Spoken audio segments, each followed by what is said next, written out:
Oh, thanks so much. I know a lot of these songs will be new to you, and They're beautiful. I have this sort of understanding with Rod Argent in the Zombies that I don't play zombie tunes when the Zombies are not playing. Otherwise, we would have slipped a few in, you know. But with Facebook and all that kind of thing, he'll know. He knows everything. So what? There'd be big trouble. But talking about the Zombies, I think you all know we've had this great news. We're going to be inducted to the Rock and Roll Hall of Fame.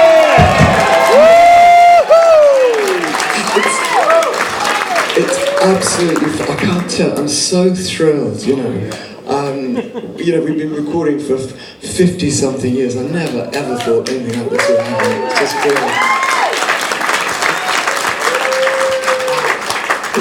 I've been asked to say a few words at the induction ceremony, and people are being told a particular subject to talk on. And I mean, strange, it's a bit of a strange one, but I've been asked to talk on a little bit of singing technique. Just talking a little bit about singing technique, I suppose, because I'm in... Listen to you. Because I'm nearly in the autumn of my career, that singing techniques gets more and more important, and so people often ask me about that. So I just want to share it with you, and of course then I'll share it at the induction ceremony later on. But first of all, I would say that, you know, when I was 18 or 19, I had no singing technique at all. I just got up and sang, and that was it. But as you get older, it gets a little bit more difficult. And I went to see a singing coach about 10 or 15 years ago called Ian Adam in London, and he coached a lot of the West End shows. That would be like Broadway over here. And those singers have to sing every night, so their voices have got to be tough, and they've got to be accurate. And so he teaches a particular technique. He's extremely expensive, and you have to be very serious when you're studying with him. So he said to me, well, sing a little bit. You know, I sang a little bit, and he said, well, look, I want you to lift from your pelvic floor. Now, I know most of you ladies may know where your pelvic floor is, but I would guarantee not very many men do. And so I looked in surprise at him. I had no idea what he's talking about. So he said to me, sing from your arse, dear, sing from your arse. So this is the first thing to remember when you're singing.